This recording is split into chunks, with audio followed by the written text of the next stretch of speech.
changing the way we think and how we live our lives is one step in the right direction.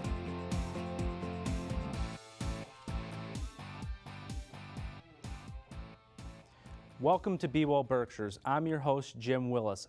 I'm the administrator of the Well Berkshires Community Initiative. Well Berkshires is a mass motion initiative that is designed to promote policies and programs to foster healthier lifestyles. What does that mean? Well, it means that we want you to eat better, move more, and be well. The format of this show is to speak with community members on what's going on in our community regarding health and wellness activities and to bring that information to you. I want to introduce to you a great friend of mine and colleague, Bobbi Orsi, who's the chairperson of the Pittsfield Board of Health. Yep. Welcome to the Well Berkshires Show, Bobbi. Hi, thank you for having me, and hello to everyone in the city and out in the community. And you're the last remaining original Board of Health member in the city of Pittsfield when the city converted the city charter over. I can't even keep track anymore, I know. It's been on there for so long. And, we keep making small steps forward. There have been, quite a few challenges, with a lot of turnover in the department, but nonetheless, we keep our eye on the goals around, creating a healthier community for everyone. Exactly, and you wear multiple hats. I mean, not only are you the chairperson of the Board of Health, but you're working at home instead, and you've been really active over the years on age-friendly communities and the seniors, because I know with the Sustainable Berkshires, they released a report a few months ago about obviously the declining population in Berkshire County, but with the declining population, we're going to have a lot of seniors that are going to be either close to be retiring or are retired, and I think we're going to actually have more seniors in our community at a certain point where there's going to be a tipping point, and we need to make sure that our community is prepared for what the age-friendly community actually means. So talk to us a little bit about what age-friendly communities actually means. Well, I think it all starts with that kind of personal sense. All of us have parents out there. All of us are getting older, and as you start to see your parents and your older family members struggle, your friends struggle with kind of basic challenges like finding housing, like transportation and getting around for medical visits, like trying to stay active and social if you're isolated and alone, and then trying to figure out how to get a little help in your home. We see all of our family members, my mom and dad especially, trying to navigate that. I think which is kind of the personal reason why I got interested in general in senior health and wellness. And we know that in Berkshire County, over the next 10 years, 60,000 boomers are going to be retiring. Those are people that were born between 1946 and 1964. So how are we as a community going to accommodate those folks? How are we going to do that? Yeah, and I know the Berkshire County population is around 131,000, give or take some change, and you're talking 60,000 seniors. 60,000 so a little less than what half of our population is now is going to be seniors, and I think infrastructure changes, having resources available. I mean, we have there's a lot of programs out there that help seniors. There's Meals on Wheels, and we see a lot of the senior challenges through the health department when we respond to complaints and code enforcement, heating issues, folks that are on a fixed income and they're trying to get the Lie Heat program, and those limited resources through a long Berkshire winter don't last. And really, and what's interesting, what you said earlier was about the socialization of now, I think socialization is a really important component for all ages in the human life, but I think more in particular the seniors, because if you're aging in place or you're at an assisted living facility or independent living, I think socialization plays a big part in that. Even in Pittsfield, if you look at right now, the number of seniors that are living, at home, most of them, I think what they say, 43% of them are over the age of 65. The majority of them are women living alone. So, as we start to think about how to engage those folks, everybody wants to stay home. Mostly everybody wants to stay home and age in place. But for some folks, socialization can turn their lives around when they actually have friends and loved ones, people that check in on them and care about them. So we have a lot of challenges coming down the road.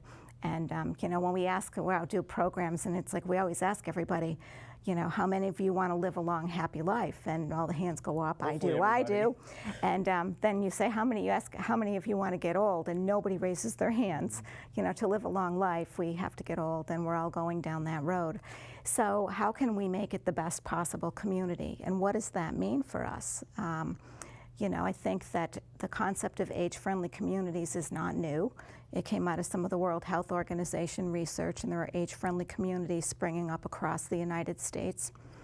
What it really means is that communities come together to develop a strategy to help seniors to grow up and grow old right in the community that they live in. And that means focusing on a few different things. We had that first meeting back in January with lots of leaders in the community who came together to begin that conversation. Yeah, and State Rep Tricia Farley-Bouvier was at that meeting as well, and it was well attended. And I think we were there. Some Well Berkshires staff was there, Health Department. I think Elder Services.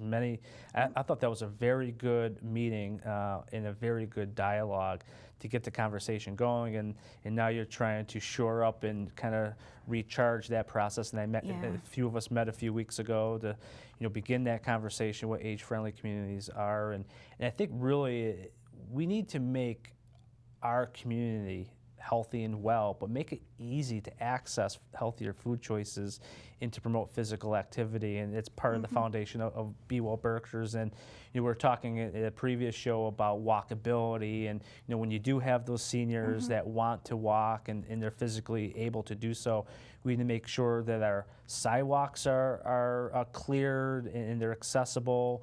The crosswalks are clearly identified. We've had some, fatalities in the city over the last year with people trying to cross streets, and it's a long stretch. And I think it's really important. And we've gotten so far away of being decentralized as a community. We need to get back to the old way of, the farmers market, and the affordable housing is there, and the schools are there, and make things easy for people of all ages, especially the seniors. Right now, I think it's it's different than it used to be when we were young. Well, when I was young anyway, maybe not you, but your families lived around you. They were down the street, they were in the next town. Now we more and more see that their families are all over the world, all over the country, and so seniors are living here by themselves.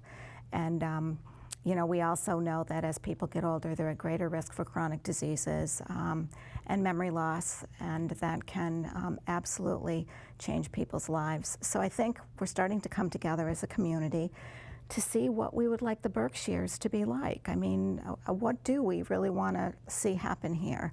What kind of options do we want for housing? And out of some of the meetings, some of the folks have talked about a villages model, or a place where neighborhoods come together to support seniors in those neighborhoods. We talked about ideas around transportation, which seems to be a common theme no matter which population we're talking about. There's no issues with transportation. None. Yeah, and why? Because Berkshire County, with the exception of a couple cities, it's a rural model, and transportation is very challenging. And we have the hospitality industry, and it's very different shifts. And I know Tricia and many other of the delegation have been working really hard looking at transportation reform. It seems like all our dollars end up in Boston, and anything west of Worcester, it doesn't exist, but it's not really true.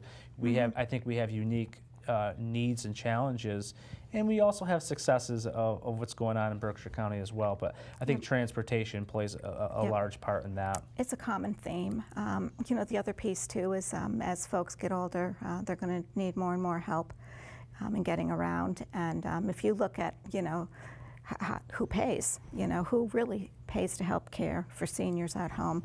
Right now, more and more families are doing that. So, moms, you help with mom and dad, you help with your spouse as they get older, and you step up, and women are likely to be caregivers at least twice in their lifetime. It creates a tremendous burden because those women, and sometimes men, generally need to reduce their hours at work. Some need to leave their jobs to be able to provide care. And there's just there's not enough resources out there.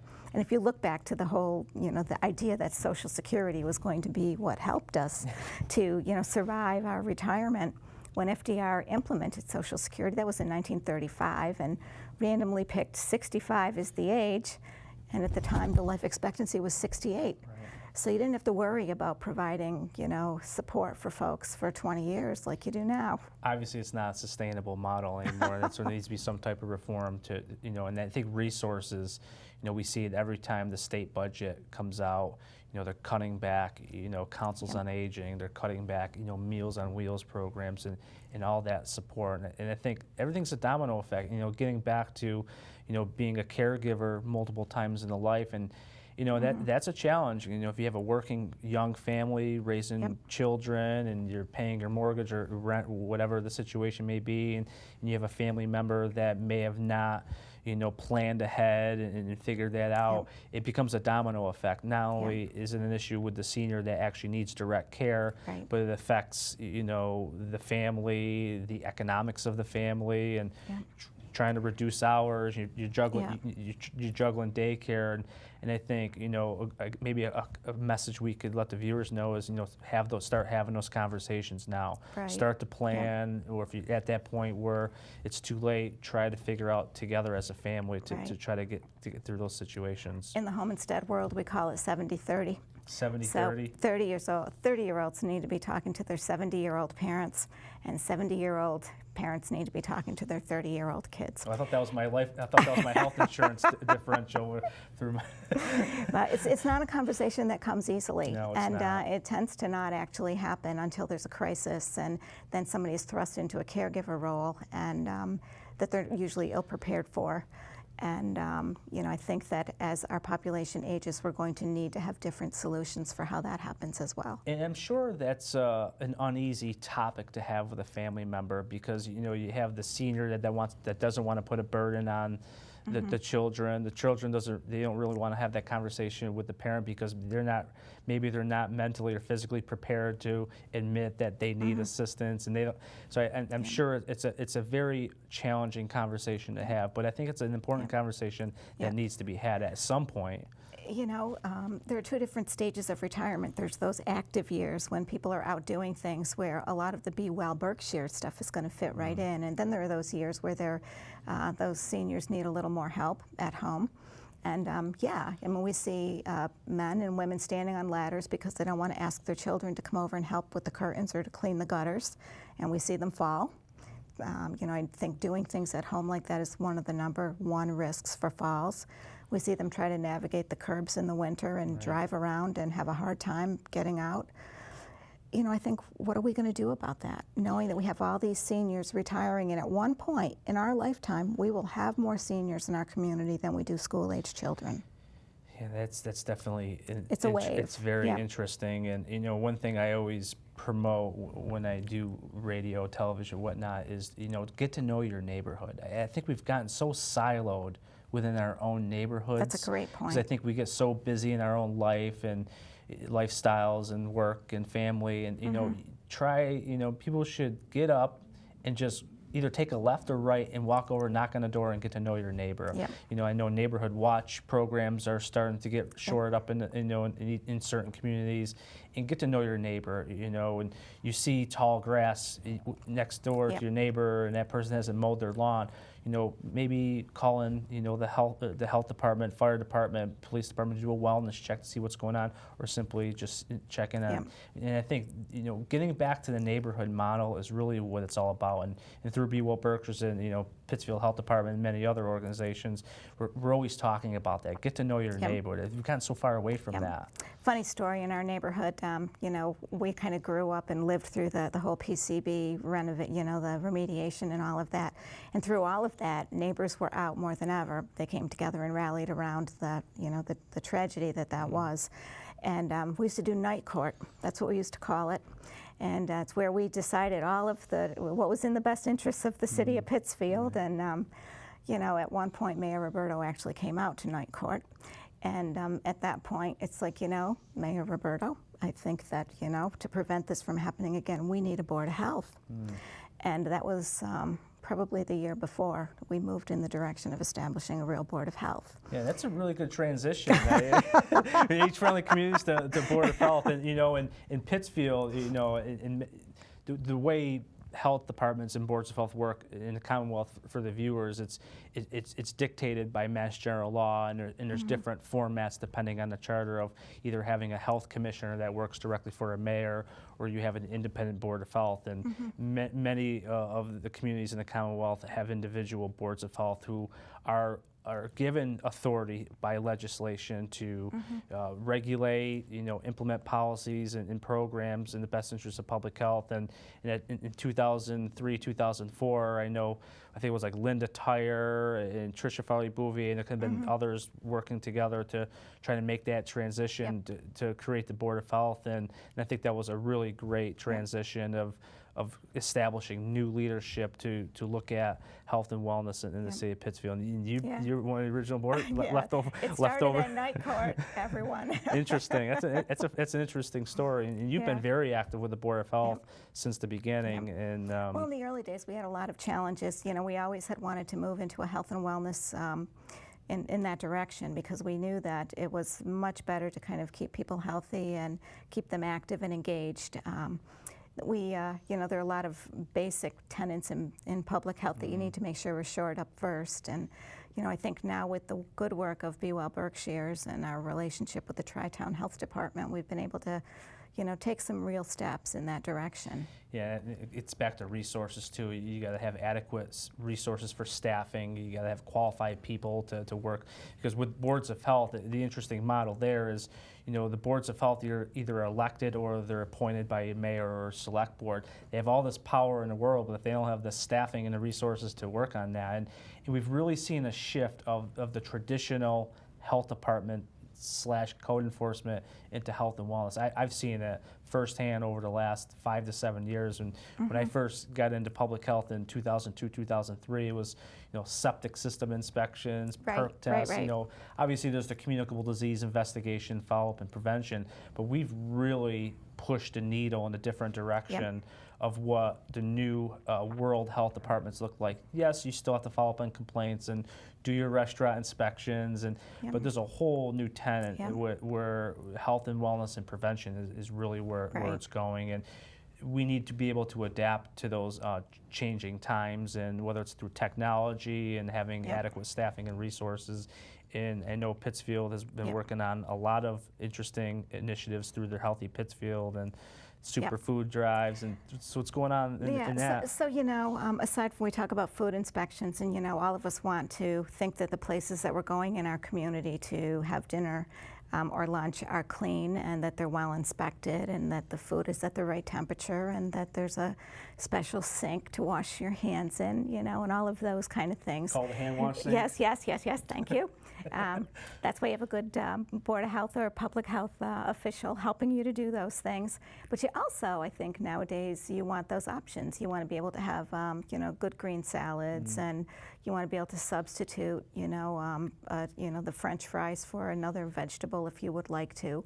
And so it's not just about, making sure that the food is safe and handled properly, but it's really about healthy options and changing that whole dining experience. It's really a comprehensive conversation, and I know when we integrated the healthy dining program into routine health inspections, because we know the health inspectors are out there 2 or 3 times a year. So down in South County, we integrated, the healthy dining program to a degree. And the restaurants were in shock that a health inspector was actually in there, not only inspecting and ensuring compliance, is like promoting health and wellness. And that's what we're trying to get to, is collaboration, integration and sustainability. No matter what type of health department you are, whether it's heavily code enforcement or more into wellness and grants, we still have to promote the 10 essential services of public health. And for those listening, we're obligated to promote, reduce morbidity, mortality, find resources. There's a lot of things that we're mandated to do in the health department, and I know Healthy Pittsfield has been that sort of transition from originally from downtown Pittsfield Inc. sort of started there, and now the Pittsfield Board of Health is sort of the overseer of that initiative. Kind of What's going on with Healthy Pittsfield? Well, I think that our health director, Gina Armstrong, has kind of taken a lead in doing certain kinds of things, the healthy dining stuff. I know they're kind of creating that walkable Tyler Street project. They're doing some work with that. The Superfoods campaign that Cindy Geyer, she's a physician at Canyon Ranch who's also on the board, has kind of taken a lead in. And so, moving in directions around increasing physical activity opportunities and, again, access to healthy foods and all of that. So, again, baby steps because, there's not a lot of funding. This is kind of something you add on to your regular day, with the same number of folks. So it's nice that the state has recognized through Mass in Motion grants and some of the CTG grants, that they try to occasionally take back. It's good that they actually have supported some of the communities out there for doing these things. Yeah, and it's really about collaborations. I mean, Healthier Pittsfield has their mission and vision and what they're trying to accomplish, and Well Berkshires has their thing going on, but we've always worked together, Well Berkshires, Healthy Pittsfield, we're all in this together, and we support both initiatives, and in sort of the healthy Pittsfield model, we're trying to move into other communities where they can have their own standalone, get the conversations going, identify the key stakeholders and people, volunteers or nurses and moms and dads to get together and work and have these conversations to get their community more healthy and well, because that's where the rubber meets the road. It's we need people within a specific community to take action and voice for those changes. So for healthy dining and physical activity and things like that, those are important, as well as we've taken, I think, a few steps forward in the tobacco regulations, trying to reduce access to tobacco products for youth and to be sure that, that we're not selling to minors, again, kind of under the guidance of the, the Tri-Town Health Department. And we're looking now to strengthen our regulation and just gradually keep taking that next step to get closer to a tobacco-free community. Yeah, and tobacco still remains a challenge, and and Pittsfield is still is a lot higher than the state average of smoking prevalence, and with big tobacco and their tactics and trying to get the newer generation hooked on tobacco. And in tobacco, you want to talk about evolution. They've really changed the way the products are marketed and sold. I mean, we're talking about nicotine delivery products, e-cigarettes. FDA finally has got off their foot and started looking at regulations there. It's still going to take another couple of years to deal with that. And Pittsfield has been very active with tobacco control as long as I remember. And I know with Tri-Town, we've been grant funded through Massachusetts Tobacco Cessation Prevention Program. I think we're going on our 21st year, and we collaborated with Pittsfield in, I think, fiscal year 2005 when some of that funding went away. And I think it's been a great, and I think it's always been a great relationship working with boards of health, and really it's all about collaboration. And I think without collaboration, we're not able to be in line to get some of these grant funding, and with that, it takes a lot of resources. Getting back to the whole, theme of having enough resources, there's not a lot of resources for boards of health independently to deal with tobacco control and compliance checks. So it takes a good partnership and synergy to, really limit access to tobacco for our youth. And that's really important. So we live in communities where we have people of all different ages. I think that, to think about healthy aging is just a natural extension of the good work that that you guys are already doing, that we're doing with Healthy Pittsfield, to kind of extend and look more broadly at what that means for people as they age.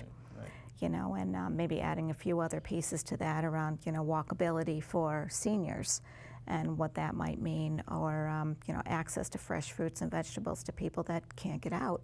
I mean, how do we do that, what is the Meals on Wheels program? And it's wonderful. It's been a stable, source of nutrition for lots of seniors, but, what else can we do? Because I think that there's a lot of opportunity for us, and everybody needs to be involved. And the farmers market, the newly revamped farmers market, what what an asset that is to a community. And, you know, working with Healthier Pittsfield and Be Well Berkshires, we're trying to identify a new walking loop similar to, you know, what's going on North Street, and it's like a festival at the farmers market. We went there; they had music playing, they had balloons going, and to me, when I walk into the farmers market in Pittsfield, and each farmers market is different, and they've evolved over time. It's like a festival, and I was telling my family the other day when we tried to find a parking spot for the farmers market, that's what community and family is all about. People are socializing. We're talking about the socialization with the seniors and the importance of that with all ages. It's really getting back to the basics of what a community is all about, and I think it's really exciting what's going on, and not only in the city of Pittsfield, but in many Berkshire communities around, and really exciting stuff. You know, as we start to think about the whole age-friendly project, that's going to take a community to kind of, you know, revamp or to think about that. So for all of you sitting there at home tonight, think about what kind of community you would like. And if you're a senior, you know, what you would like your retirement years to look like. What would you like to do here in the Berkshires? Because I think that's a question we need to ask ourselves. You know, a lot of the councils on aging have been just absolutely critical to address the needs of seniors and providing them with lots of different kinds of activities. But, you know, a lot of folks don't take advantage of those services for lots of different reasons. Right. So as part of the Age-Friendly Community Project, we will likely be looking forward to bringing the councils on aging together to have a more comprehensive discussion around, you know, what do we really want this to look like? And then we're going to need to include seniors. Right. And we've started to talk about the concept of a senior summit. And, you know, we're looking right now at models across the country for how to do it, because it's a great, big, audacious vision. Yes. To think about what kind of community we want to retire into. So, Bobbi, we're running out of time. We always have a lot to talk about, don't we? So, if everyone is looking for information on age-friendly communities, what's the best way to get a hold of you? I'm over at Home Instead Senior Care. That number is 442-0907. I can also be reached through the Berkshire, through the Pittsfield Board of Health. Yep. So either one of those two venues would work. Thank you for inviting me on today. Well, thank you once again for tuning in to Be Well Berkshires. And again, eat better, move more, and be well, Berkshires. And check in on your seniors.